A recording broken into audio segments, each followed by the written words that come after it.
आज गोपालपुर निर्वाचन मंडली तरफ समस्त नेतृमंडली एवं समस्त जनसाधारण एवं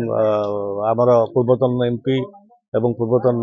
विधायक एवं ता सहित आमर वर्तमान समस्त जिला परिषद सरपंच समिति सभ्य भाई माने एवं कॉर्पोरेटर भाई भौणी माने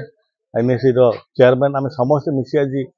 प्रभु गणेश पाखे प्रार्थना करमर नेता श्री नवीन पट्टनायक केमी जल्दी सुस्थ हूँ और अस्त्रोपचार किभली सफलतार सहित हो एवं से जल्दी केमती फेरी आसतु ओडिशा को एवं ओडिशावासी से होती हृदय स्पंदन एवं आज ओडिशावासी समस्ते आज प्रभु पाखे प्रार्थना कर जो देवदेवी मंदिर अच्छी सबू जगह पूजा अर्चना होती आम भी से दीपदान करूँ पुष्पांजलि देचु आरती करूँ प्रभु गणेश किभली सुस्थ करके ओडिशा आणतु एवं से पूर्व भली ओडिशावासी सेवार पुणी विनियोग हूँ। पूर्वतन मुख्यमंत्री वर्तमान विरोधी दल नेता ओडिशार 4.5 कोटी जनता जी की अति प्रिय जहाँ को समस्ते भल पाती गोटे छोटिया ऑपरेशन अच्छी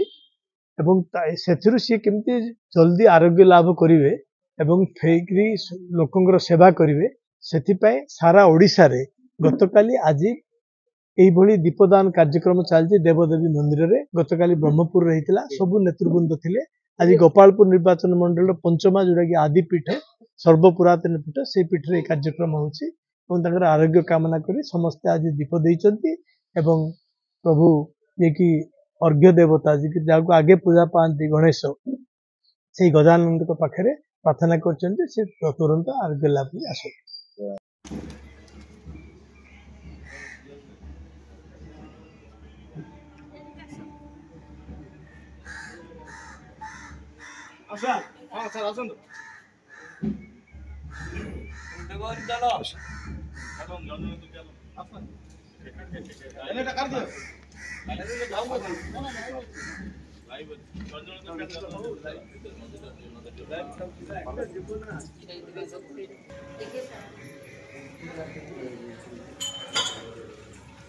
देखो ये हूँ पंचम प्रसिद्ध सिद्ध विनायक पीठ आप देखिए प्रथम प्रभु को दर्शन करेंगे साधारणतः दर्शकों को आम समस्त दर्शन करेंगे एवं ये जो दर्शन करने सहित प्रभु पाखे दीपटी लगे आसु